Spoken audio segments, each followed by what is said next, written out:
Hello everyone, welcome to course क्रील। तो आज जो है हमारा लेक्चर नंबर 5 है।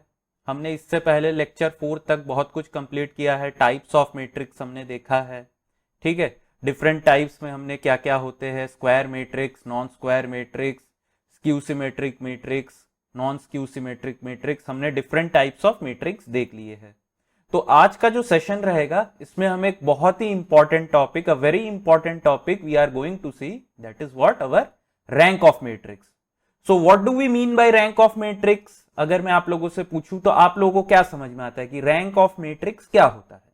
ठीक है, तो rank of a matrix basically it is defined as the maximum number of linearly independent column vectors in the matrix if number of columns is less than number of rows। तो क्या समझे हम कि अगर एक नॉन स्क्वायर मैट्रिक्स है, ठीक है, नॉन स्क्वायर मैट्रिक्स है जहां पे कि मेरा नंबर ऑफ कॉलम्स जो है नंबर ऑफ रोज से कम है, तो रैंक ऑफ मैट्रिक्स बेसिकली ये बोलता है कि नंबर ऑफ लीनियरली इंडिपेंडेंट जो कॉलम्स है वो मैट्रिक्स में, उसको हम रैंक ऑफ मैट्रिक्स बोलते हैं, ठीक है।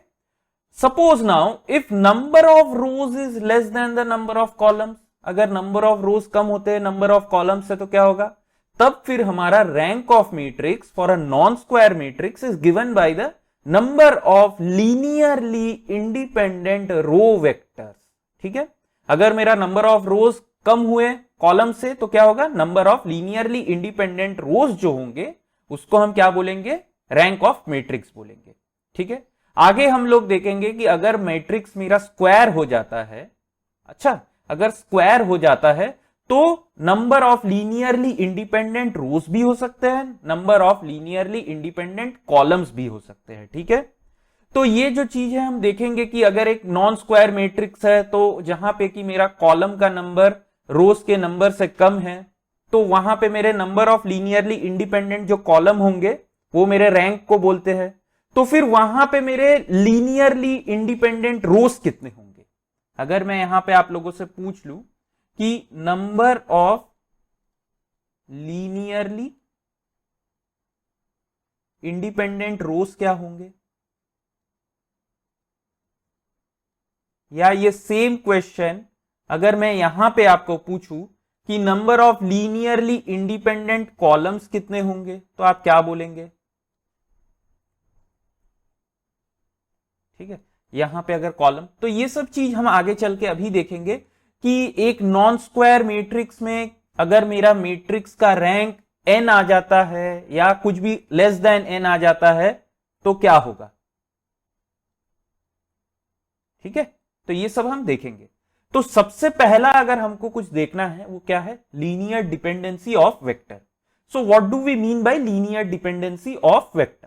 Suppose we are given with a set of vectors, एक सेट ऑफ वेक्टर हमको दिया गया है। अगर उस वेक्टर में फॉलोइंग प्रॉपर्टीज, अगर ये दो प्रॉपर्टीज फॉलो होते हैं सेट ऑफ वेक्टर में, तो हम क्या बोलेंगे? जो सेट ऑफ वेक्टर गिवन है that is my linear dependent vector. So what are those properties if I have to speak about? The first property is if one of the vector is a scalar multiple of another vector in the set। इसका मतलब क्या? अगर एक vector दूसरे vector का scalar multiple है, तो हम देखेंगे कि स्केलर मल्टीपल क्या होता है अभी। तो क्या बोला मैं कि फर्स्ट कंडीशन, दो मैट्रिक्स लीनियरली डिपेंडेंट होंगे अगर एक वेक्टर दूसरे वेक्टर का स्केलर मल्टीपल है, ठीक है। या दूसरा क्या कंडीशन है, दूसरा क्या प्रॉपर्टी है कि अगर कोई एक वेक्टर, ठीक है, कोई एक वेक्टर अगर गिवन सेट में लीनियर कॉम्बिनेशन हो टू और मोर देन टू वेक्टर्स का, if a vector is linear combinations of other vectors in the set, other vectors in the set, then it is known as my linear dependent vectors. So any of the two properties can be followed, ठीक है। कोई भी दो properties अगर कोई भी एक follow हो जाता है तो वो जो वेक्टर सेट रहेगा, सेट के अंदर जो वेक्टर्स रहेंगे वो लीनियरली डिपेंडेंट हो जाएंगे, ठीक है। अब सपोज कीजिए मैं एक मैट्रिक्स लिखता हूं,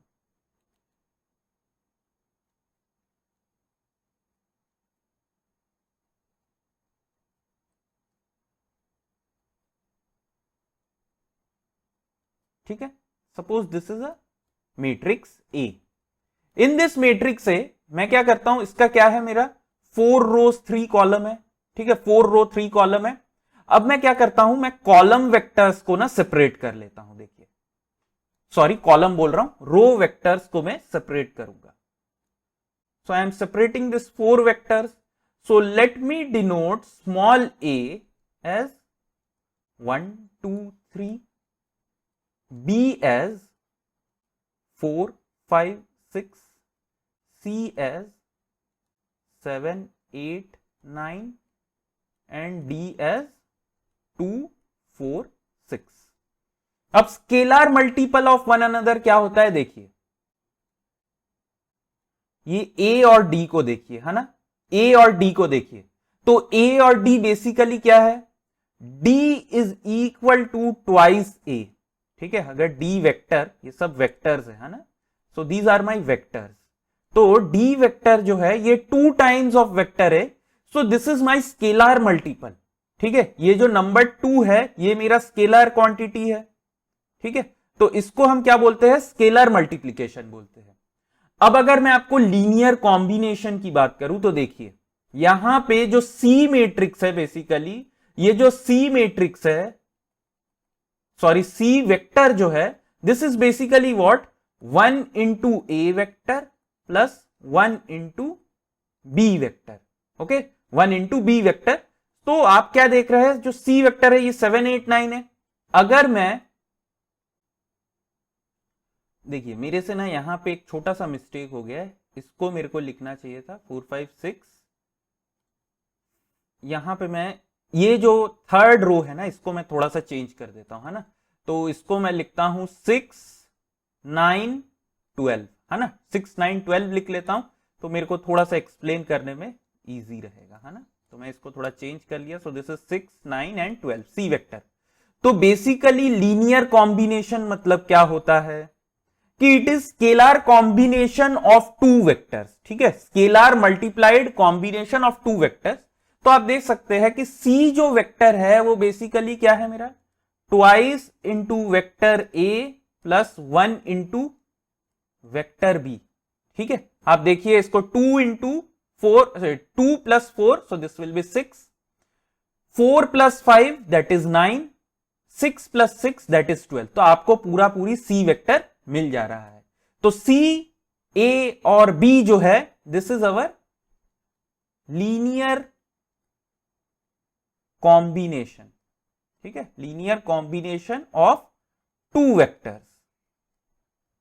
अब मुझे एक बात बताइए कि ये जो मैट्रिक्स है इसका रैंक क्या है, इसका रैंक क्या है।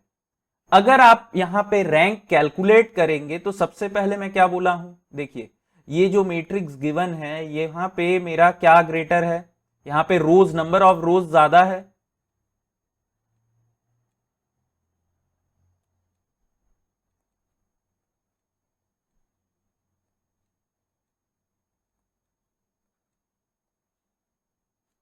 तो देखिए यहां पे क्या है मेरा number of rows is 4 and column is 3।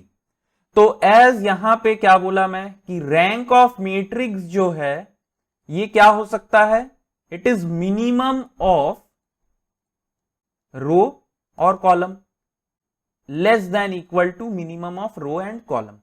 तो यहां पे मिनिमम ऑफ रो या कॉलम क्या है 3, कॉलम 3 है, तो rank of A it can be what, it can be 3, it can be 2, it can be 1 और इट कैन बी 0। 0 हो नहीं सकता, क्यों नहीं हो सकता, क्योंकि ये नल मैट्रिक्स नहीं है, ओनली नल मैट्रिक्स का रैंक 0 हो सकता है, तो यहां पे ये नल तो है नहीं, तो इसीलिए 0 नहीं हो सकता। Minimum rank possible is 1, maximum rank possible is 3।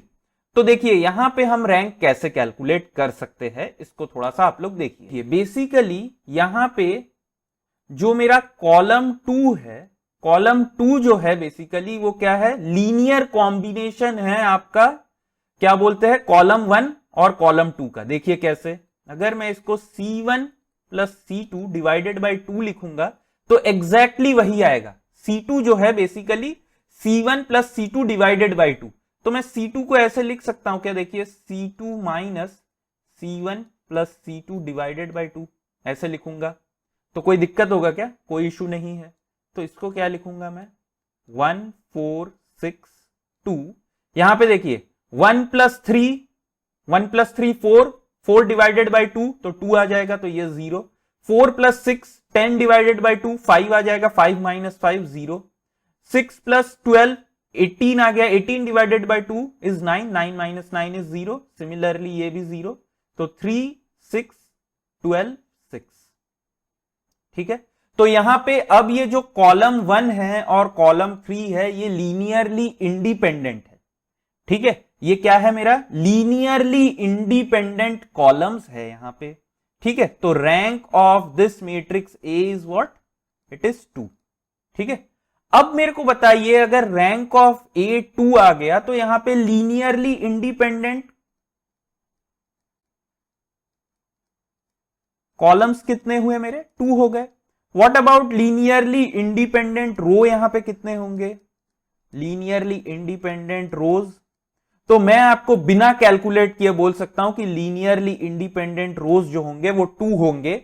और हमने यहां पे देखा भी है कि लीनियरली इंडिपेंडेंट रोज जो है वो 2 है। देखिए ये दोनों रोज तो स्केलर मल्टीपल है एक दूसरे के। ठीक है, स्केलर मल्टीपल है। और ये दो जो रो है ये लीनियर कॉम्बिनेशन है ये थर्ड रो के। तो मैं इन दोनों को तो सब्सटीट्यूट करके 0 0 कर सकता हूं। तो basically what you are seeing is that the number of linearly independent rows and is equal to number of linearly independent column is equal to the rank of matrix। तो अगर मेरे को कंक्लूजन एक लिखना हो, conclusion, so that is what? Number of linearly independent rows is equal to number of linearly independent column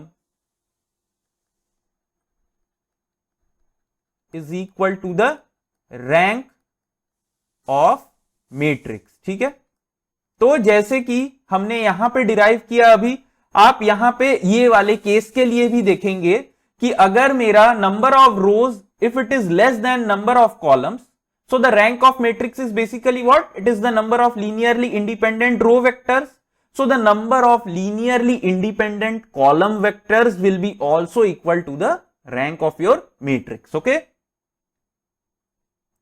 अब देखिए suppose कि हमारे पास एक नॉन स्क्वायर मैट्रिक्स है जहां पे कि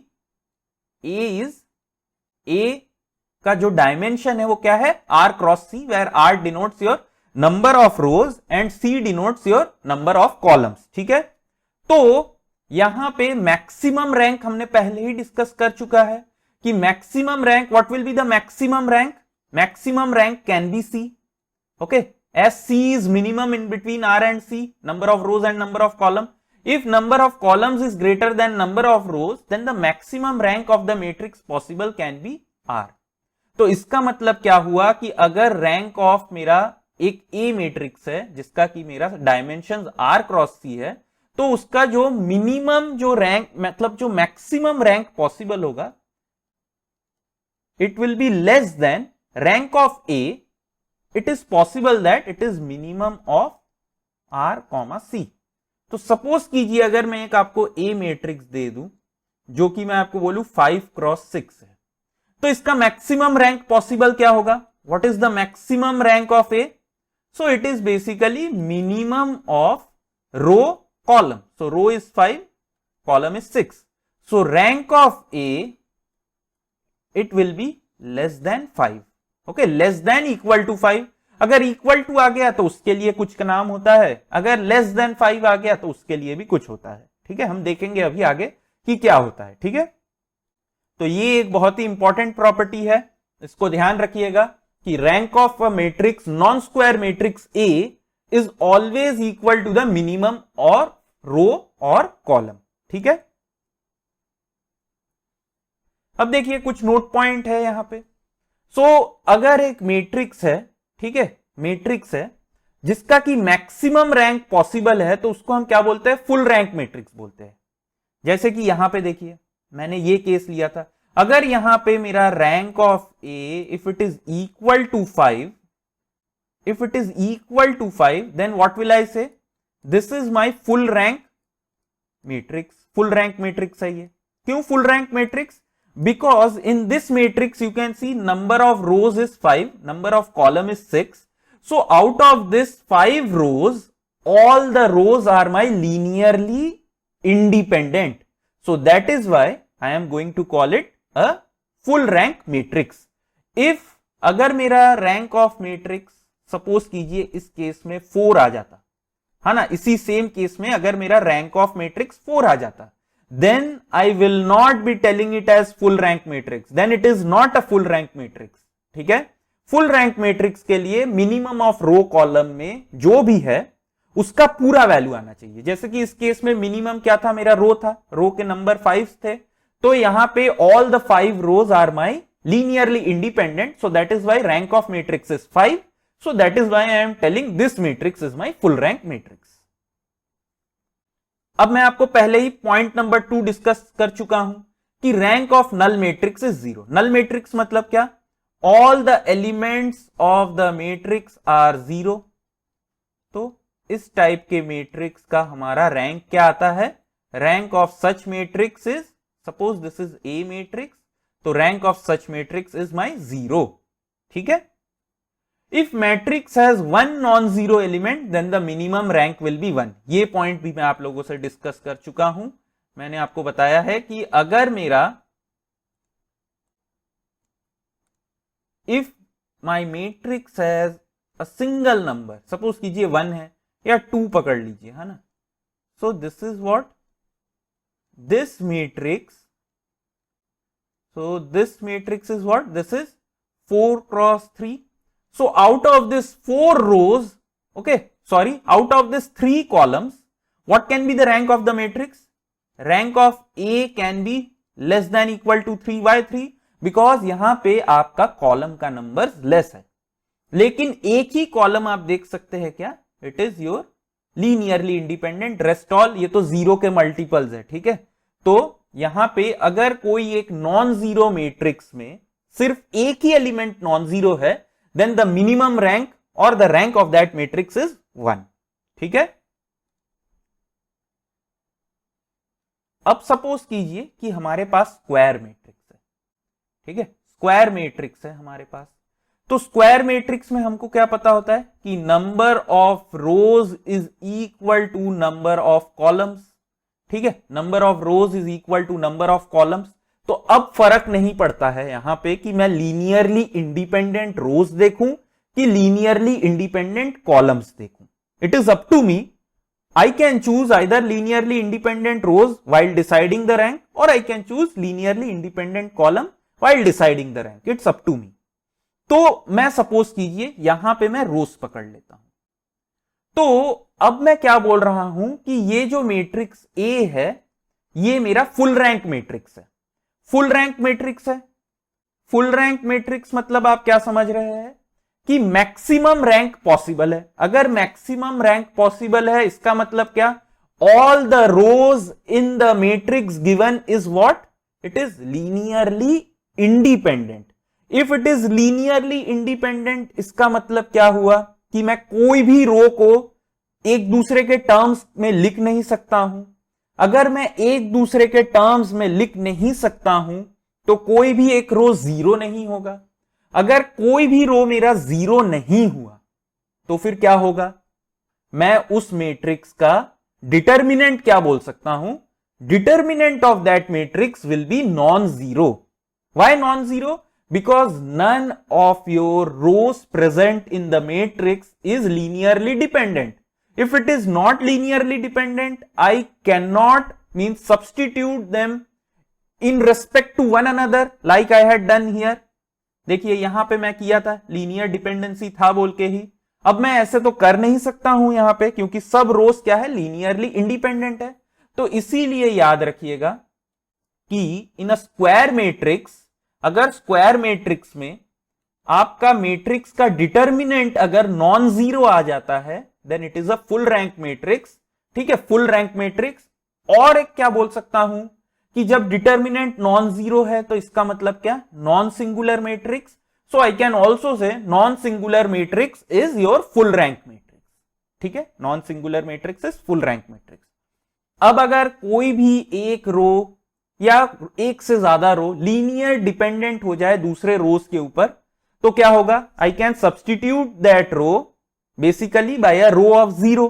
ठीक है, रो ऑफ जीरो और कॉलम ऑफ जीरो, आप देख सकते हैं यहां पे मैंने कॉलम ऑफ जीरो बना दिया। तो अगर कॉलम ऑफ जीरो आ जाता है, ठीक है, ये स्क्वायर मैट्रिक्स है, पिछला वाला जो एग्जांपल दिखाया नॉन स्क्वायर था, तो अगर कॉलम ऑफ जीरो या रो ऑफ जीरो आ जाता है एक स्क्वायर मैट्रिक्स में, तो उसका डिटर्मिनेंट क्या होगा, जीरो हो जाएगा। तो डिटर्मिनेंट अगर जीरो हो गया तो वो फुल रैंक मैट्रिक्स हो नहीं सकता। उसका जो रैंक होगा उसको हम डिटरमाइन करने के लिए फिर दूसरा और एक मेथड है, वो हम देखेंगे अभी क्या होता है। तो ये कंक्लूजन पॉइंट है कि for a singular matrix my rank is always less than the full dimension, और I can say it is always less than your full ranks. Okay, अब देखिए यहां पे कुछ एग्जाम्पल है। तो ये हमारे सब स्क्वायर मैट्रिक्स दिए हुए हैं, तो हम थोड़ा देख लेते हैं कि इसको कैलकुलेट कैसे करना है। तो सबसे पहला आप लोग इसको कैलकुलेट कीजिए। ठीक है, मैं आप लोग को दिखाऊंगा कि दोनों वेज से हम कैसे कैलकुलेट कर सकते हैं। सबसे पहले आप लोग इसको डिटर्मिनेंट वाले मेथड से चेक कीजिए। ठीक है, फिर मैं तो सॉल्व करूंगा ही आप लोगों के साथ। देखिए, तो यहां पे मैं क्या करूंगा, डिटर्मिनेंट निकालता हूं। सो what is the possibility of rank of A, so it will be less than equal to 3. It can be 3, it can be 2, it can be 1, it cannot be 0. Why? क्योंकि ये हमारा नल मैट्रिक्स तो है नहीं। ठीक है, so the maximum possibility is that of 3. अगर मेरा रैंक 3 आ जाता है तो मैं क्या बोलूंगा, this matrix A has full rank matrix. Okay, it is full rank matrix. तो हम कैलकुलेट करते हैं इसके लिए। तो सबसे पहले डिटर्मिनेंट ऑफ ए अगर मैं कैलकुलेट करूं तो आप क्या देख रहे हैं, दिस इज 1 -1 -1। मैं फर्स्ट रो के अलॉन्ग में एक्सपेंड कर रहा हूं। ठीक है, तो ये 1 आ गया मेरा, and this is 0, sorry this is also 1 into 1 minus minus, so that will B 2। तो ये मेरा क्या आ गया, -1 -1 +2 विच इज इक्वल टू 0। इसका मतलब क्या हुआ, rank of A is less than 3। Why, because this is a singular matrix. तो ये क्या हो गया, as rank of A is 0, तो ये 3 से लेस होगा। मतलब अब क्या पॉसिबिलिटी है, it can be 2, it can be 1। तो अब मेरे को चेक क्या करना है, अब मैं ये मैट्रिक्स ए का कोफैक्टर्स चेक करूंगा। So what do we mean by cofactors, cofactor मतलब determinant in the next order. So this is one 2 cross 2 matrix, another 2 cross 2 matrix can be this one. ठीक है, और एक 2 cross 2 matrix क्या हो सकता है, ये वाला 2 cross 2 matrix हो सकता है, और एक क्या 2 cross 2 matrix हो सकता है, ये हो सकता है। नेक्स्ट 2 cross 2 matrix क्या हो सकता है, अगर मैं ये दो एक रो को ले लूं और इसको ले लूं, दूसरा क्या हो, ये और ये। तो ऐसे हमारे कोफैक्टर्स है। अगर ये सारे कॉम्बिनेशंस में से अगर कोई भी एक कोफैक्टर मेरा नॉन जीरो आ जाता है, अगर कोई भी एक कोफैक्टर नॉन जीरो आ जाता है, बहुत ध्यान से सुनिए, if any one of the cofactor, combination of cofactor, if it is my zero, sorry if it is non zero, then what will I say, the rank of matrix is 2। If all the cofactors, अगर मेरे सारे cofactor जितने भी combinations possible है, if all of them are 0, then what will I say, rank of this matrix is less than 2, so I will be commenting it will be directly 1। ठीक है, तो यहां पे मैं चेक कर लेता हूं, कोई भी एक कोफैक्टर को लेता हूं। देखिए इसको चेक करता हूं, तो व्हाट इज दिस, 1 1 1 -1, तो इसका मेरा डिटर्मिनेंट कितना आ रहा है, -1 which is not equal to 0, तो ये 2 आ जा रहा है। So directly I can say what, rank of A is now 2। अगर ये लेस देन 0 आ जाता, मतलब ये अगर 0 आ जाता सपोज कीजिए, तो मैं क्या करता, मैं नेक्स्ट कॉम्बिनेशन लेके चेक करता कि अगर वो नॉन जीरो या 0 आ रहा है। ठीक है, अगर जीरो आ जाता तो फिर मैं नेक्स्ट बनाता, अगर नॉन जीरो आता तो मैं क्या बोलता, directly rank of matrix is 2। तो ये मेथड जो है ये थोड़ा सा क्या है, टाइम टेकिंग मेथड है, तो हम ये मेथड से सॉल्व नहीं करेंगे। हमारे पास और एक बहुत ही इजी मेथड है, क्या, देखिए हम इसको क्या करेंगे, हम ये पूरे जो मैट्रिक्स है इसको हम अपर ट्रायंगुलर या लोअर ट्रायंगुलर फॉर्म में ले जाएंगे या एक्लॉन फॉर्म में लेके जाएंगे, ठीक है, एक्लॉन फॉर्म या एचलॉन फॉर्म जो भी आप चाहे बोल सकते हैं, ठीक है। तो इसमें हम क्या करते हैं, basically we are going to draw the diagonal starting from the first element, first row first element to the last row last element, okay. तो अब अगर मैं ऐसे करूं, अब मैं क्या करूंगा, ये नीचे वाले टर्म्स को मैं कोशिश करूंगा, ये डायगोनल के नीचे वाले टर्म्स को मैं कोशिश करूंगा जीरो करने का, ठीक है। If I try to do that तो मैं क्या करूं, देखिए सेकेंड रो को फर्स्ट रो से सब्सट्रैक्ट कर दूं तो मेरे को क्या मिलेगा, देखिए जरा, R2 को मैं R1 माइनस R2 कर लूं तो देखिए क्या मिलेगा, 1 1 1 और R1 minus R2, so this will be 0, R1 minus, so this will B also 0, 1 minus 0, so this is 1। अब R3 को मैं क्या करूं, R3 को मैं R3 माइनस R1 कर लूं तो देखिए क्या मिलेगा मेरे को, R3 माइनस R1 करूंगा तो 0 0 0, ठीक है, मेरे को 0 0 0 मिल गया। अब मुझे बताइए क्या ये दो जो मेरे वेक्टर्स आए, रो वेक्टर ये वाला और ये वाला, क्या ये लीनियरली डिपेंडेंट है कि इंडिपेंडेंट है? Obviously it is linearly independent. Why?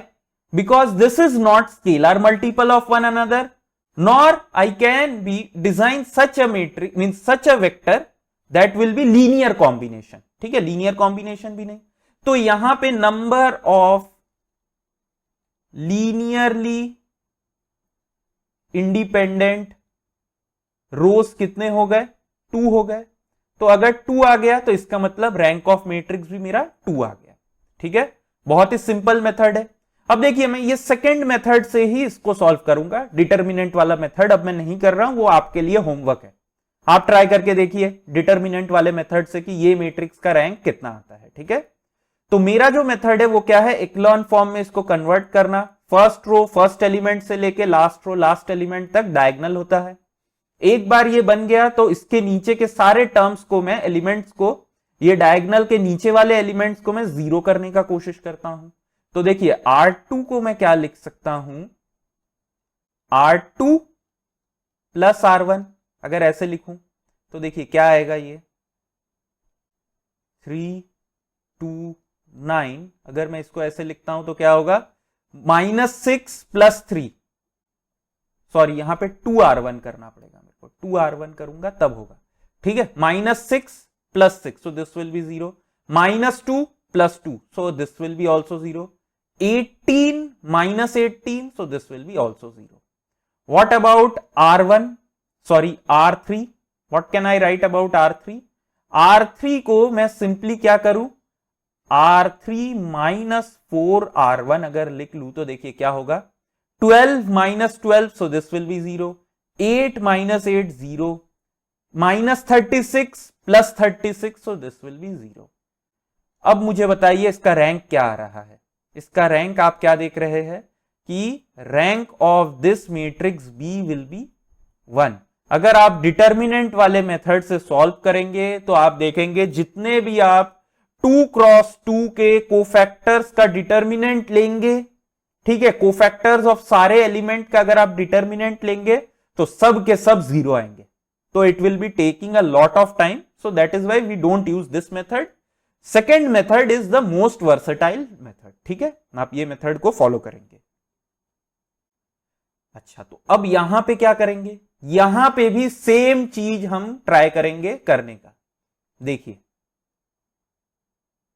अब ये जो नीचे के एलिमेंट है आप इसको कोशिश करिए क्या कि आप इसको 0 करने का, और अगर आपको डिटर्मिनेंट वाला मेथड चाहिए, डिटर्मिनेंट वाला मेथड, तो आप क्या करेंगे, यहां पे मेरा क्या है, number of rows is less then number of columns. So the maximum rank of C will be what?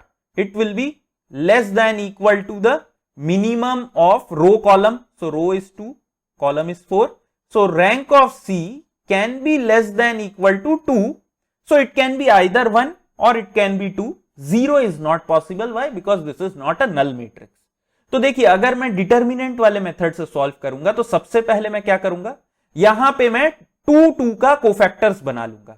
तो देखिए एक कोफैक्टर ये हो सकता है मेरा, एक कोफैक्टर ये हो सकता है, एक कोफैक्टर ये हो सकता है, और एक कोफैक्टर क्या हो, ये फर्स्ट कॉलम लास्ट कॉलम ले लूं या फर्स्ट कॉलम थर्ड कॉलम ले लूं. तो इसी टाइप से कोई भी कॉम्बिनेशन में ले सकता हूं. तो मैं सबसे पहला ये कॉम्बिनेशन लेता हूं. तो देखिए इसका डिटर्मिनेंट क्या आ रहा है, 1 into 4, so 4 minus 6 which is not equal to 0. ठीक है, not equal to 0. So that is why directly I can comment what, rank of this matrix C is equal to 2. Why 2? क्योंकि यहां पे मेरा मिनिमम 2 था, तो इसीलिए मैंने कोफैक्टर जो बनाया यहां पे 2 करके बनाया.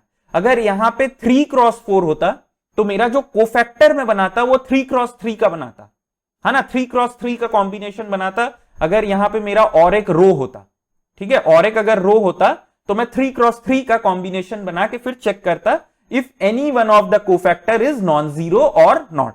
लेकिन यहां पे 2 है, 2 क्रॉस 4, तो इसीलिए 2 into 2 का मैं कोफैक्टर बनाया और चेक कर लिया. कोई भी एक अगर नॉन जीरो आ जाता है तो मेरा रैंक ऑफ मैट्रिक्स क्या होगा, 2 हो जाएगा. ठीक है, और अगर मेरे को सेकेंड मेथड से चेक करना है तो आप डायरेक्टली यहां पे देख सकते हैं कि ये जो first row and second row ये कोई भी लीनियर कॉम्बिनेशन नहीं है एक दूसरे के. सो डायरेक्टली मैं रैंक ऑफ सी को क्या लिख सकता हूं, 2 लिख सकता हूं. ठीक है, व्हाट अबाउट दिस वन, तो यहां पे भी आप क्या कर सकते हैं, डिटर्मिनेंट वाला मेथड फॉलो कर सकते हैं. तो डिटर्मिनेंट वाले मेथड में यहां पे देखिए रैंक ऑफ डी जो है it can be less than minimum of 4, 3. So rank of D can be less than equal to 3. ठीक है, it can be 3, it can be 2, it can be 1.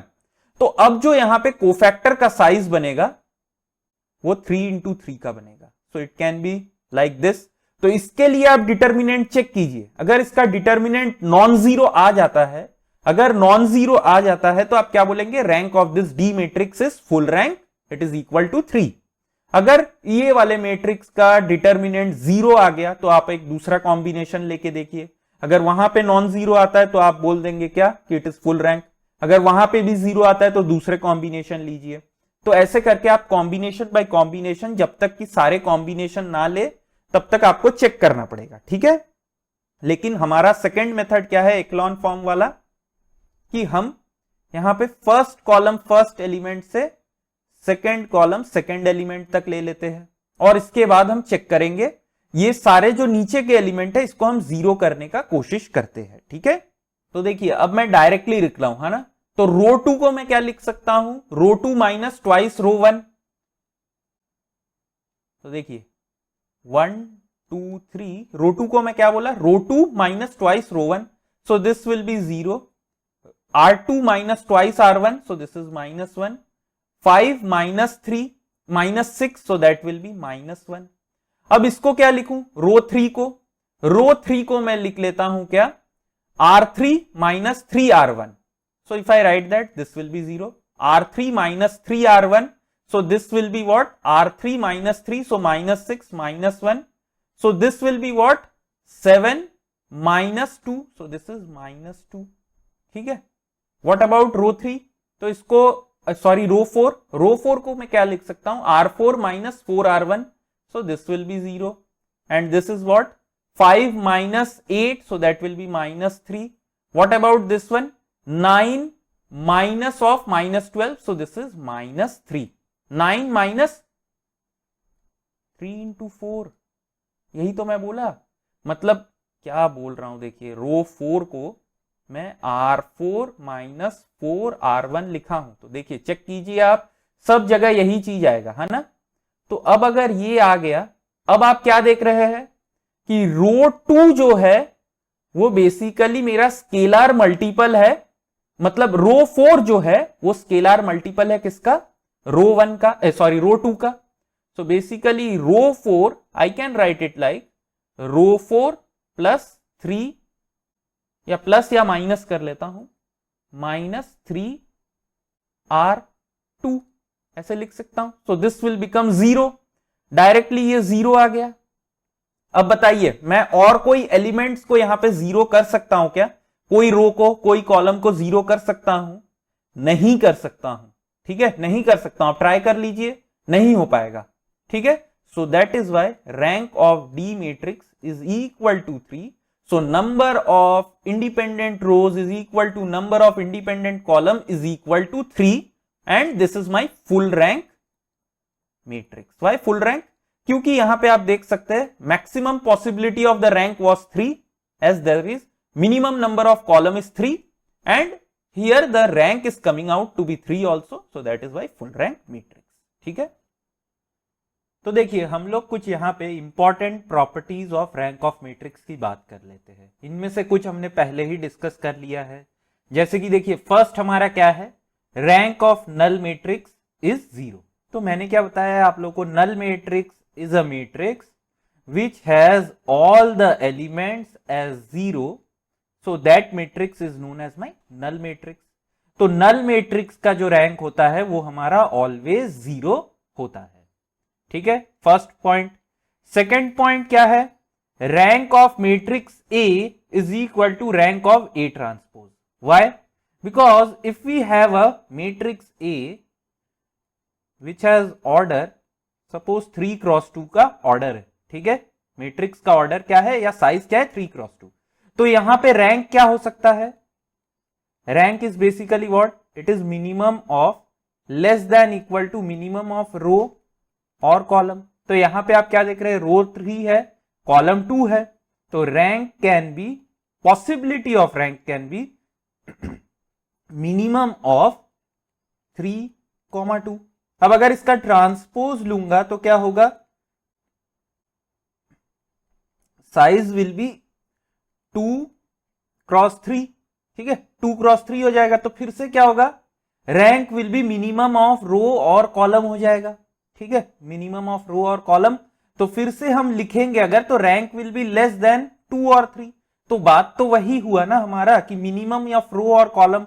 तो जब ट्रांसपोज करेंगे क्या होगा, कॉलम रो हो जाएगा, रो कॉलम हो जाएगा, ठीक है। अब देखिए ये भी हमने ये पॉइंट भी डिस्कस कर लिया है फॉर अ मैट्रिक्स। मैंने क्या किया है, इन सब पॉइंट्स को एक जगह कंपाइल किया है, जिससे कि जब आप नोट्स बनाए ना तो वो नोट्स जो हो आपका एकदम सिस्टमैटिक नोट्स हो, इसीलिए मैंने फिर से इनको लिखा है। तो हमने ये पॉइंट भी ऑलरेडी देख लिया है कि rank of A it is less than equal to the minimum of row और कॉलम नंबर। और rank of A B, suppose we have 2 matrix, okay, अगर हमारे पास 2 मैट्रिक्स है, ठीक है, जहां पे कि एक मैट्रिक्स ए है दूसरा बी है, इंडिविजुअली रैंक ऑफ ए जो है अगर ये 2 हो, ये एग्जांपल देखिए मैंने लिख के भी रखा है, और अगर रैंक ऑफ बी जो हो ये मेरा 3 हो, तो अगर मैं ए बी को मल्टीप्लाई करूं तो जो मैट्रिक्स आएगा इसका रैंक क्या होगा। सो मैट्रिक्स का जो रैंक होगा it will be less than minimum of individual rank of A, individual rank of B. तो मिनिमम अगर मैं करूं तो क्या होगा, minimum of rank of A क्या है, 2 है मेरा, 3 का क्या है मेरा, मींस सॉरी बी का क्या है, 3 है। So rank of A B जो होगा it will be less than equal to 2 होगा, ठीक है। The possibility of rank might be 2, it can be 2, it can be 1, it can be 0, ठीक है। अब देखिए लास्ट पॉइंट क्या है हमारा, number of independent row is equal to number of independent columns is equal to number of independent vectors is equal to rank of matrix. तो ये point हमने पहले ही इसको डिस्कस कर लिया है कि in a matrix if my matrix is non square then the number of independent rows is equal to my number of independent columns that is equal to the rank of matrix, और those are the independent vectors present in my matrix, okay. अब देखिए दूसरा क्या point है, यहां तक हमने fifth point. Six point क्या है, rank of matrix in which all the elements are same rank will be 1। तो मैं क्या बोला यहां पे, rank of matrix in which all the elements are same rank will be 1। तो देखिए मैं इसके लिए आपको एक एग्जांपल लेके दिखाता हूं। सपोज कीजिए मेरा एक मैट्रिक्स है जहां पे कि इसके सारे एलिमेंट्स अल्फा है, 3x3 मैट्रिक्स में ले लेता हूं, ठीक है, सारे एलिमेंट्स यहां पे अल्फा है। तो अब मैं रो 2 को क्या लिख सकता हूं, रो 2 को I can write it row 2 minus row 1, row 3 I can write row 3 minus row 1। Okay, I can write it like this. So A is equal to what? If I write it like this, so this will be alpha, alpha, alpha. This will be 0, 0, 0. This is also 0, 0. So what you are seeing? क्या दिख रहा है आपको? Rank of A, it is equal to my 1. Okay. So rank of matrix A is 1. Why 1? Because there is only one non-zero row, that is your row 1। Okay, तो यहां पे मेरे को और एक कंडीशन लिख के रखना चाहिए था, where alpha is not equal to 0। अगर अल्फा 0 हो जाएगा तो क्या है, हमारा नल मैट्रिक्स हुआ। ये नल मैट्रिक्स का रैंक मैं ऑलरेडी आपको बता चुका हूं, व्हाट इट इज 0। ठीक है, 6 पॉइंट भी हमने डिस्कस कर लिया अभी।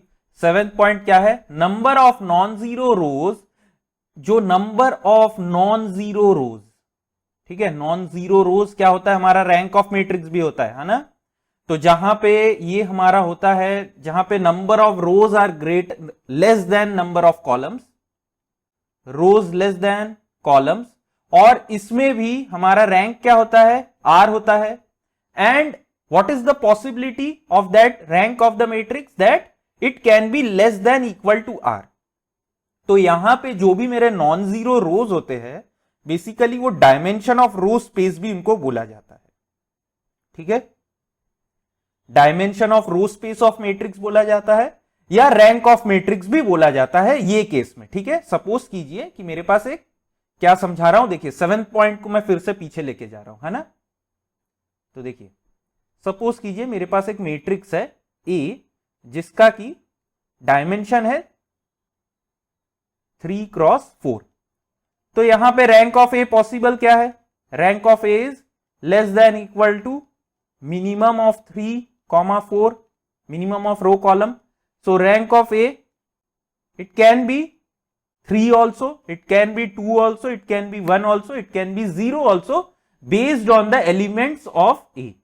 ठीक है, तो अब मैं आपको क्या बोलता हूं, ये जो मैट्रिक्स A है, इसका रैंक जो है, सपोज कर लीजिए 2 है। इसका मतलब क्या, कि out of this 3 rows, out of this 3 rows of the matrix A, 2 are your non zero rows. ठीक है, तो 2 जो है वो मेरे नॉन जीरो रोज है, इसीलिए रैंक ऑफ ए मेरा 2 आ गया। तो this is also known as row space of A. ठीक है, रो स्पेस ऑफ ए, अगर क्या मैं यहां पे रोज जो है वो मेरे रैंक को डिटरमाइन कर रहा है, तो रो स्पेस। सिमिलरली अगर यहां पे मैं कॉलम का बात करता, सपोज कीजिए अगर एक मैट्रिक्स होता जो कि 4x3 है, तो यहां पे मैं कॉलम की बात करूंगा, क्योंकि मिनिमम क्या है, कॉलम है, यहां पे आप देख रहे हैं। तो सेम कंसेप्ट जो है, अगर यहां पे रैंक ऑफ ए अगर मेरा 2 आ जाता, इसका मतलब क्या, number of non zero columns क्या है, मेरे 2 है। एक जो 3 कॉलम्स में से एक जो कॉलम है वो पूरा 0 बन रहा है। So basically the non zero columns of matrix A is known as column space of A. So that is what you are going to see in your point number 8। आप देख सकते हैं यहां पे मैंने क्या लिखा है, number of non zero columns is equal to dimension of column space of matrix which is equal to your rank of matrix. अब ये डायमेंशन ऑफ नल स्पेस क्या होता है हमारा, सो बेसिकली ये जो हमने अभी देखा, यहां पे 3 में से 2 रोज जो थे नॉन जीरो थे, तो एक कॉलम जो था वो मेरा क्या था, पूरा एकदम मतलब 0 था। यहां पे एक कॉलम जो था वो पूरा 0 था। तो basically this is your null space of the matrix. Number of non zero columns और number of number of zero rows और zero columns, it is known as my null space of the matrix. ठीक है, dimension of null space is equal to number of zero rows और zero columns को हम क्या बोलते हैं, null space. Dimension of null space is also referred as nullity of matrix. तो ये टर्म को भी ध्यान रखिएगा कि नलिटी ऑफ जो मैट्रिक्स होता है वो basically null space of matrix को ही रेफर करते हैं। अब dimension of row space plus dimension of column means dimension of row space slash column space plus null space अगर करूंगा तो डायमेंशन ऑफ मैट्रिक्स आ जाएगा। ठीक है, डायमेंशन ऑफ मैट्रिक्स आ जाएगा। बहुत ही सिंपल है, देखिए यहां पे क्या बोल रहा हूं, जैसे कि ये वाला एग्जांपल पकड़िए, यहां पे मेरा डायमेंशन ऑफ कॉलम स्पेस 2 था, कॉलम स्पेस 2 है, प्लस यहां पे नल स्पेस 1 है। तो आप देख सकते हैं नंबर ऑफ कॉलम्स मेरे को मिल गया यहां पे क्या 3, जो कि मेरा डायमेंशन ऑफ मैट्रिक्स है। ठीक है, और डायमेंशन ऑफ रेंज स्पेस क्या होता है, ये और एक नाम है range space, basically to define the row space और योर कॉलम स्पेस। तो ये यहां पे मैं रो स्पेस या कॉलम स्पेस आपको डेफिनेटली नहीं बोल रहा हूं। रो स्पेस मतलब क्या समझाता हूं मैं, कि अगर कोई मैट्रिक्स का मैं रो स्पेस बोल रहा हूं, यहां पे it is quite defined that number of row is less than column. That is why we are using row in the calculation of in our calculation of rank determinants. Okay, और यहां पे क्या है, रो जो है वो ग्रेटर देन कॉलम है, इसीलिए कॉलम स्पेस, इसीलिए जनरलाइज करके हम एक रेंज स्पेस टर्म यूज करते हैं। Range space is basically the dimension of row space और the dimension of column space depending on if it is row less than column और रो ग्रेटर देन कॉलम। ठीक है, तो आप लोग tension मत लीजिए, मैं हर एक पॉइंट का लास्ट में जब हम लोग करेंगे, हम लोग बेस्ट क्वेश्चंस जो रहेंगे आपका जो भी है लीनियर अलजेब्रा का, वो हम सब सॉल्व करेंगे। ठीक है, सो डोंट वरी। अब देखिए कुछ जो है linearly independent and dependent vectors, इसका बात कर लिया जाए कि what is linearly independent and dependent vectors. ठीक है, तो इसका थोड़ा सा देख लेते हैं हम। So what do we mean by linearly independent and dependent vectors? Suppose if we have n rows vector, ठीक है, हमारे पास n रो वेक्टर है जहां पे कि each of them are x1, x2, x3, xn. So these are my n row vector, each of size 1 cross m. तो हर एक जो रो है इनमें क्या है, 1 रो m कॉलम है, इसमें भी 1 रो m कॉलम है। ठीक है, each of same size, then n row vectors are said to be independent. तो ये जो n row vector है it is said to be independent if the matrix formed by the row vectors of size n cross m denoted by a n cross n into m is equal to n if n is less than m, मतलब ये full rank matrix हो जाए। तो basically मैं क्या कहना चाह रहा हूं, आपके पास ऐसे x1, x2, x3 dot dot x N आपके पास वेक्टर्स है। ठीक है, रो वेक्टर्स है जहां पे कि each of them has size 1 cross m। ठीक है, या ये ऐसे दिख रहा है, basically it is m1, not m1, I should be writing a1, a2 till am। ठीक है, ये मेरा जो है b1, b2 dot dot till bm, और ये आपका जो भी xn रहेगा, तो ये हमारा कुछ भी हो सकता है, जैसे कि मैं इसको पकड़ लेता हूं e1, e2 dot dot till em। तो अब जो मैं इनसे बेसिकली अगर मैं ये x1 को रो 1 बना लू, x2 को रो 2 बना लू और xn को रो n बना लू, तो मेरे पास एक मैट्रिक्स फॉर्म होगा, that will be looking something like this, a1, a2, am, b1, b2, bm, e1, e2, em। ठीक है, और इसका डायमेंशन क्या रहेगा, मेरा डायमेंशन क्या है, यहां पे आप देख रहे हैं n मैट्रिक्स है and I have place this n rows means n vectors in the form of row. तो n रो और कॉलम्स कितने हैं आप देख सकते हैं m, तो basically this is n cross m। तो यहां पे मैं क्या बोल सकता हूं, ये x1, x2, x3, xn जो रो वेक्टर्स है they are linearly independent vectors if matrix A, अगर ये मेरा मैट्रिक्स ए है, it is my full rank matrix और it is equal to n when n is less than m। n is less than m मतलब क्या? Number of rows is less than number of column. आप देख सकते हैं तो यहां पे रोज कितने हैं? n है, कॉलम मेरे m है, तो that is why this is full rank. और अगर मेरे नंबर ऑफ कॉलम्स अगर less than number of rows हो गए तो then my rank of A is m। तो ये मेरे जितने भी वेक्टर्स है, जितने भी वेक्टर्स है वो क्या है? मेरे लीनियरली इंडिपेंडेंट है।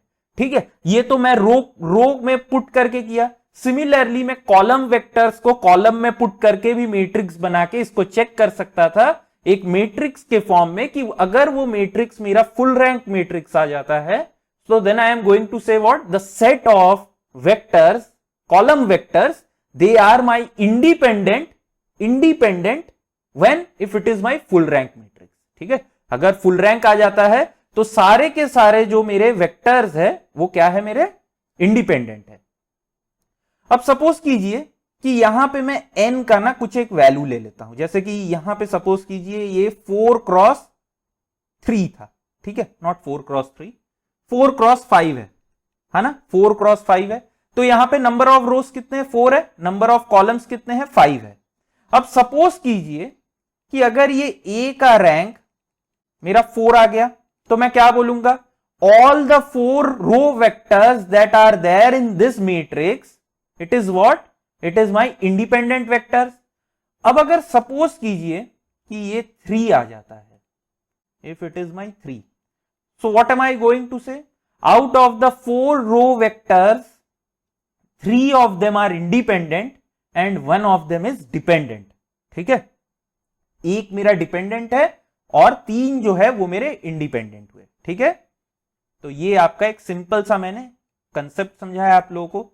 अब सपोज कीजिए कि जैसे मेरे पास यहां पे 3 रो वेक्टर्स है। I have 3 row vectors having dimension 1x3, 1x3, 1x3। Now I want to check if x1, x2, x3 they are my linearly independent or not। तो अब मैं कैसे चेक करूंगा? So I am going to form a matrix using the rows, okay, row vectors। So this is 1 2 3 3 2 1 4 5 9। अब simply इसका rank calculate कर लीजिए। आपको क्या दिख रहा है? ये 3x3 है, आप रैंक कैलकुलेट कर लीजिए और अगर रैंक 3 आ जाता है so you are going to say what? All the rows are my linearly independent. तो मैंने आप लोगों को रैंक कैलकुलेट करना सिखाया ही है, इक्लॉन फॉर्म से कैसे करते हैं हम लोग। सो बेसिकली अगर मैं इसको लिखूंगा रो 2 को, तो अगर मैं रो 2 इज इक्वल टू क्या लिखूं? रो 2 को रो 2 माइनस 3r1 लिख लूं तो देखिए क्या मिलता है मेरे को? 1 2 3, so this will be 0, row 2 minus, so this will be -4, और यहां पे अगर करूंगा तो ये -8 आ गया।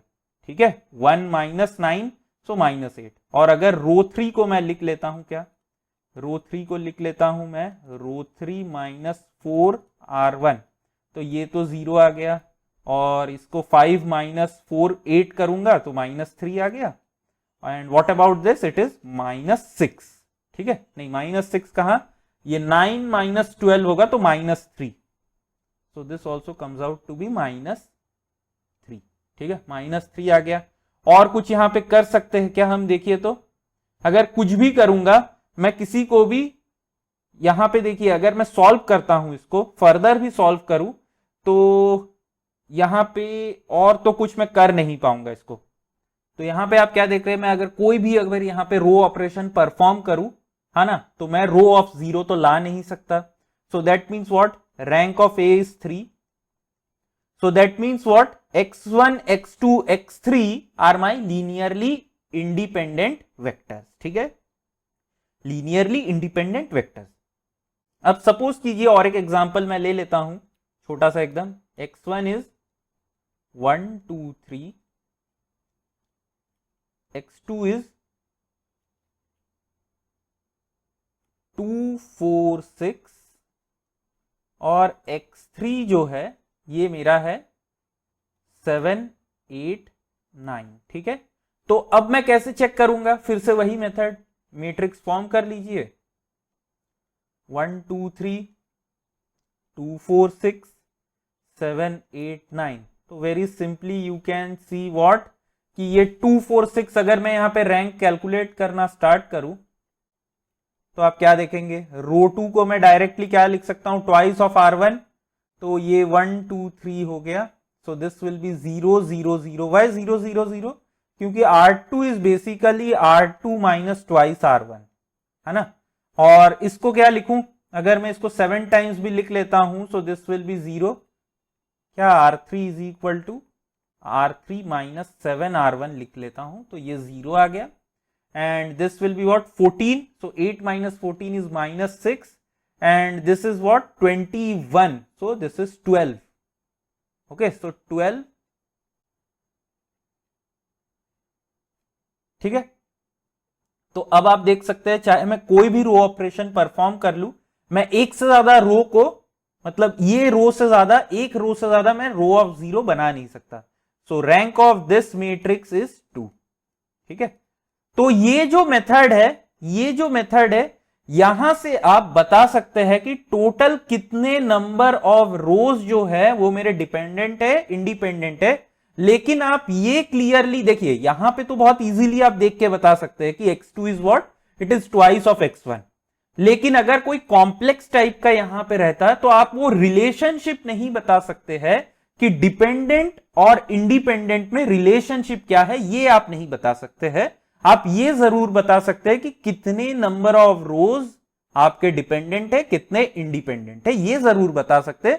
लेकिन you can not specify the inter relationship between the independent rows and the dependent vectors. Okay, independent vectors and dependent vectors, you can not state that. Okay,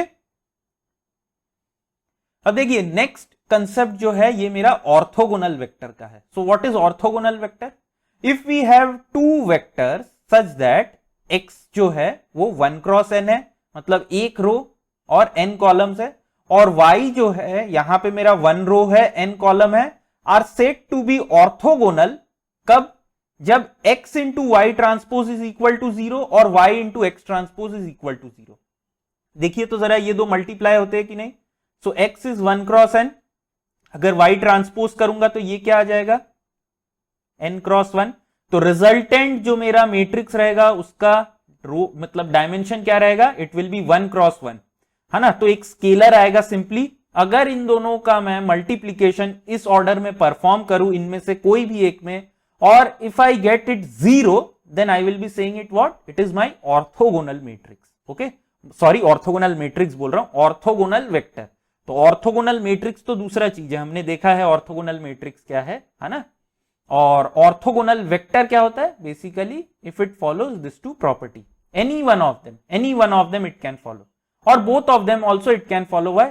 क्योंकि यहां पे देखिए y क्या है, 1 क्रॉस n है, x ट्रांसपोज क्या होगा, n cross 1 है, तो दोनों प्रॉपर्टीज फॉलो होंगे, ठीक है। So if we have two vectors x 1 cross n और x n क्रॉस 1, तो ये क्या है मेरा, ये है रो वेक्टर, ठीक है, रो वेक्टर। और ये क्या है मेरा, ये कॉलम वेक्टर है। क्यों कॉलम वेक्टर? क्योंकि यहां पे देखिए नंबर ऑफ कॉलम जो है वो एक ही है, ठीक है। तो it is said to be self orthogonal.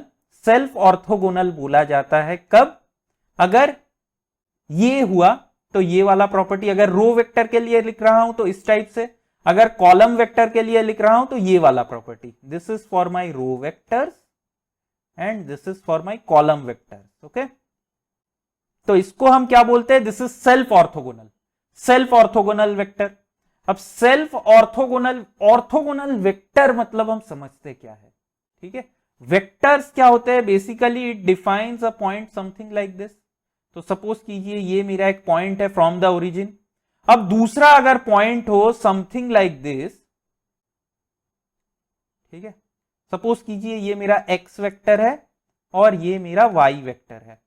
तो अगर इन दोनों के बीच में मेरा एंगल 90 डिग्री बन जाए ना, so this two vector x and y vector, it is known as my orthogonal vector. और आप बेसिकली देख भी सकते हैं यहां पे मैं परफॉर्म क्या कर रहा हूं, ये बेसिकली डॉट प्रोडक्ट में कर रहा हूं, ठीक है। जैसे कि सपोज कर लीजिए x जो मैट्रिक्स है ये मेरा कुछ है x1 x2 x3 और y जो है वो मेरा क्या है y1 y2 y3। तो मैंने क्या लिखा है देखिए x into Y transpose, so this is basically what x1 x2 x3 और ये क्या होगा y1 y2 y3 Y transpose. अब अगर इसको मल्टीप्लाई करूंगा तो क्या आएगा, ये 1 क्रॉस 3 है, ये 3 क्रॉस 1 है, so resultant will be 1 cross 1, so this is x1 y1 plus x2 y2 plus x3 y3। अगर ये इक्वल टू 0 आ जाए तो मेरा क्या होगा, ये मेरा orthogonal vector. And what is this known as, ये हमको पता है डॉट प्रोडक्ट होता है ना। अगर आपके पास दो वेक्टर्स है जहां पे कि x है मेरा क्या x1 i cap plus x2 j cap plus x3 k cap और y जो है अगर y1 i cap plus y2 j cap plus y3 k cap, तो अगर मैं इसका डॉट प्रोडक्ट लूंगा और आपको क्या पता है अगर डॉट प्रोडक्ट इक्वल टू 0 आ जाता है इसका मतलब क्या होता है, angle between them is what, it is equal to your 90 degree. तो यही है आपका ऑर्थोगोनल वेक्टर का कंसेप्ट, ठीक है।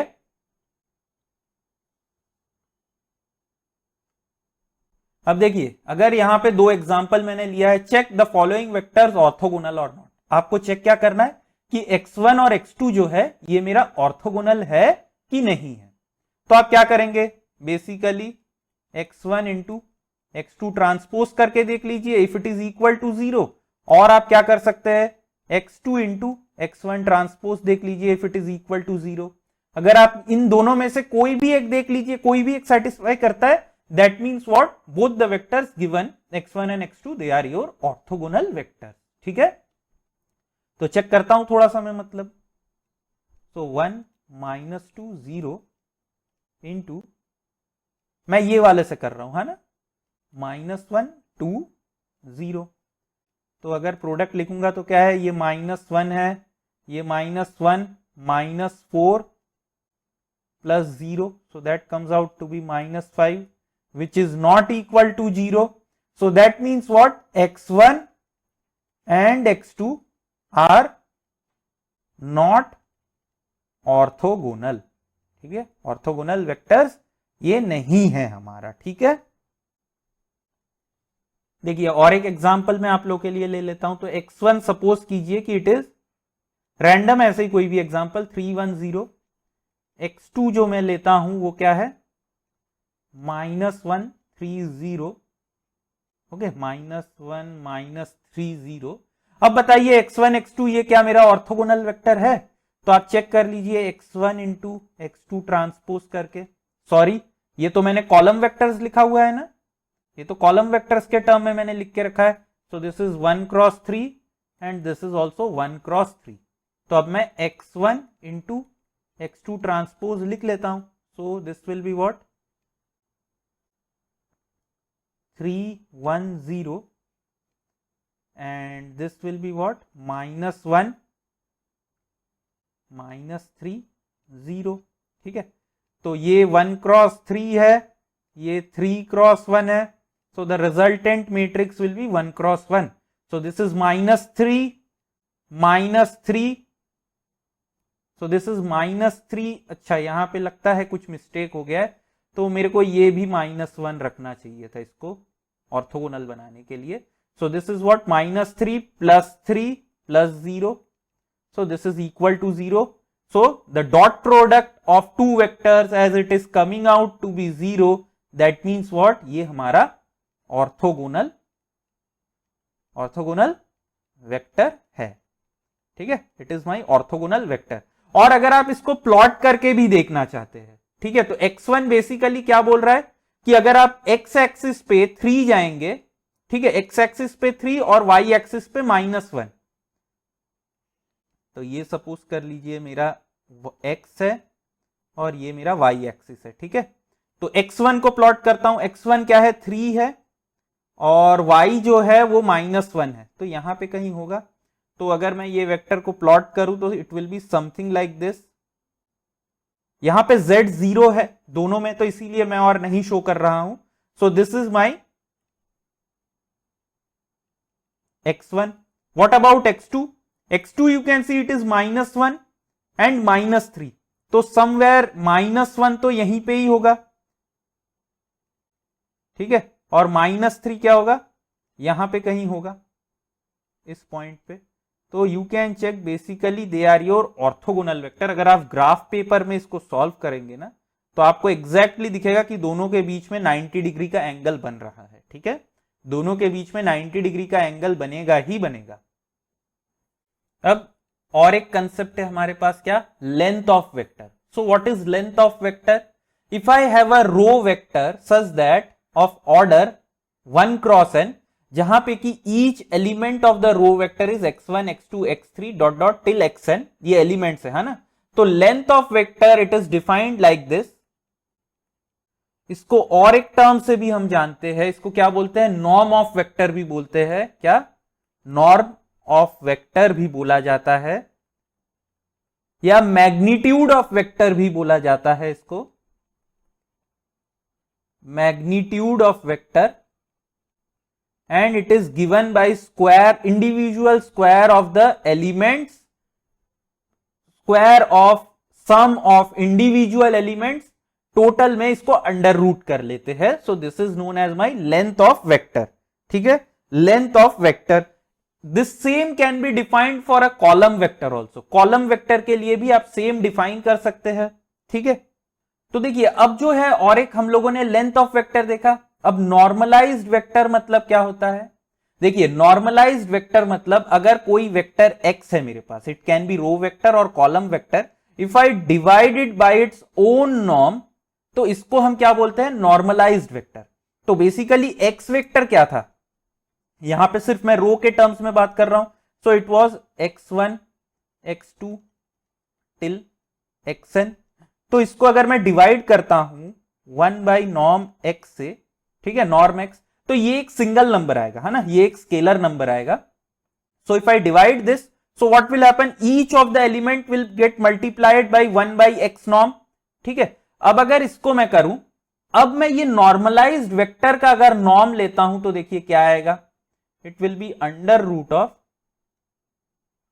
x1 square plus norm x का whole square plus x2 square norm of x का whole square till xn square norm of x का होल स्क्वायर. तो अब सिंपली इसको सॉल्व कर लेते हैं थोड़ा सा. तो देखिए अंडर रूट ऑफ, ये क्या हुआ मेरा,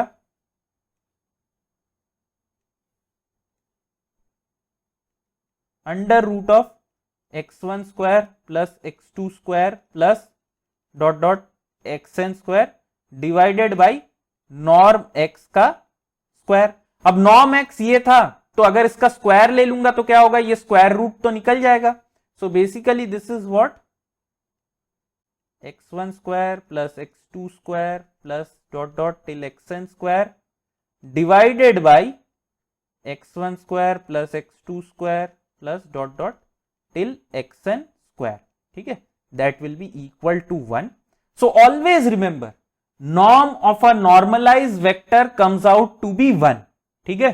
तो अगर मैं एक वेक्टर को, अगर मैं उसके नॉर्म से डिवाइड कर दूं, नॉर्म, इसको बेसिकली नॉर्म बोलते हैं, है ना.